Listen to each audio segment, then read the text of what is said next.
Hey all. So if you played the Star Wars CCG years ago, back when it first came out, then your experience might have been like mine, where you open your first pack and you get this alien from the cantina, and they have a name now and a backstory, and that's neat, that's interesting. And then you open your second pack, and it's another alien from the cantina.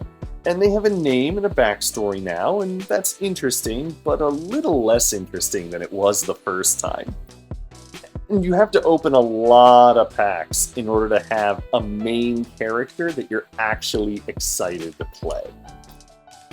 One thing I really love about the Players Committee era of the game is that decks that represent the most iconic thematic elements of Star Wars are way more accessible than they used to be. And I'd like to introduce one of these accessible mains decks to you, the Anakin Skywalker variant of Skywalker Saga.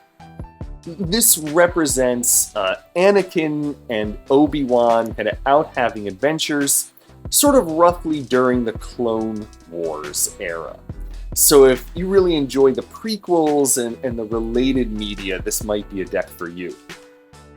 The deck is built around the epic event, The Force is Strong in My Family, which limits your character base, but it gives you these really cool benefits. And the big benefit here is Your Thoughts Dwell on Your Mother. Your Thoughts Dwell on Your Mother does two things. First, it keeps letting you deploy and redeploy a lightsaber onto Anakin Skywalker, so that he can kind of go out there and be the hero with no fear and, fight many dark side characters all at once, all by his lonesome. The other thing it does is let you redraw your destinies when you draw Anakin Skywalker. So in other decks, having a whole bunch of a main character who's a Destiny 1 would be a big problem because you're hurting your destiny values. But in this deck, Anakin Skywalker, you can just draw right past him. So you can draw a whole bunch of copies of Anakin, and it's fine. There are different builds of Skywalker Saga Anakin, and I don't know that there's any one of them that is definitively correct. This is mine. It's a very aggressive build. You can see that it uses a number of copies of Anakin Skywalker Jedi Knight. He's very tanky. He has the ability to draw an extra battle destiny on his own by sort of tapping into the dark side, which means that you can very realistically attack with Anakin into multiple dark side characters. He's gonna have his lightsaber thanks to Your Thoughts Dwell on Your Mother, and he'll just clear a sight by his lonesome.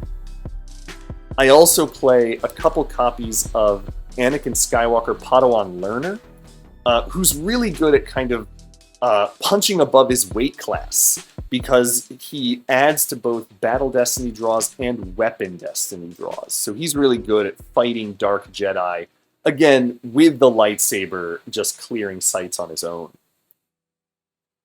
The rest of the deck is kind of generically good cards that you're going to be happy playing in almost any deck. Kind of the standard light side package of characters like Captain Hera Syndulla, very good at adding lots of destiny draws. Chewie with Bowcaster, good at fighting the dark side's characters. General Leia Organa gives you even more force retrieval. It's totally normal in this deck to attack with General Leia. She retrieves one force on her own. The Force is Strong in My Family lets you retrieve a force when you attack with a Skywalker. That's 2 so far. And then, if you have the effect Draw Your Fire out, you get to retrieve a 3rd for attacking. So you can attack into the opponent, retrieve 3 force, and then almost no matter how the battle goes for you, you're going to be at an advantage for having done it. So this is a very aggressive deck. A deck that wants to keep being assertive, keep attacking into the opponent. One neat thing about Skywalker Saga is that it gets to play Best Star Pilot in the Galaxy. Best Star Pilot gets you Polis Massa, which is part of your activation, and it lets you get a good pilot and their matching ship. In this deck, the ship you're going after is the Falcon, and there's actually 2 matching pilots for the Falcon in this deck. One is Rey. Rey is one of the best characters in the game, so you're always happy to play her. The other, this is kind of my personal twist. I play Captain Han Solo, who is an exceptional pilot. He works with the Falcon just like he works with any other version of the Millennium Falcon. Just a very strong character, in particular with the Battle Destiny redraw text, which can really mess up an opponent who is trying to track through their deck.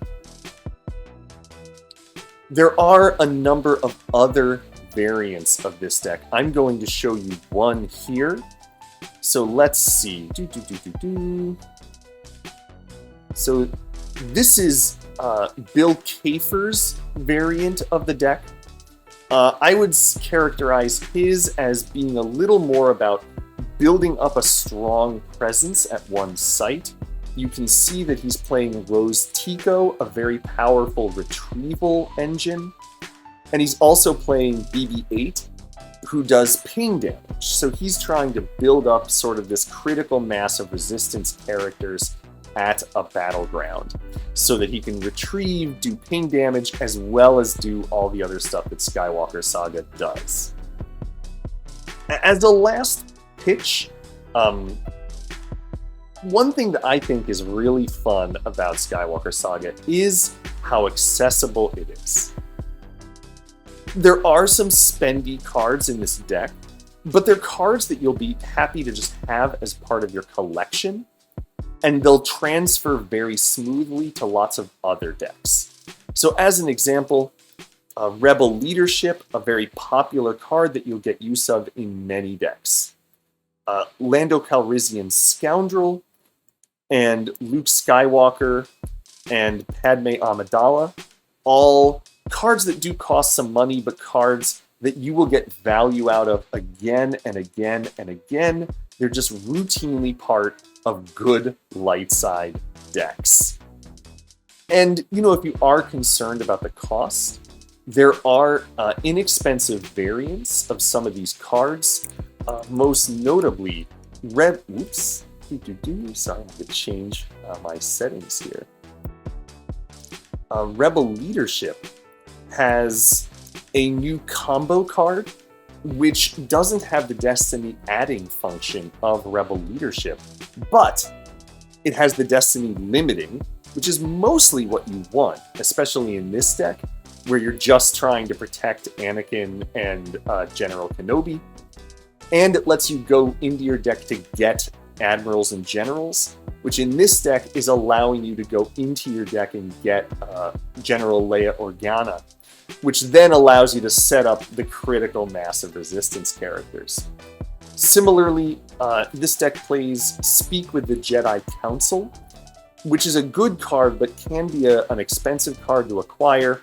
However, you can swap it out for Take a Seat, Young Skywalker, which is a very inexpensive card and is very much built to work with this deck because you can use the Lost function to your advantage. You can go attack your opponent at one of their sites with Jedi Knight Anakin, and then use the Lost function to bring him back to Coruscant so that he can sit at the Coruscant nightclub and just be tanky while draining your opponent, daring them to come fight him. So this is a very accessible deck in any of its many variants.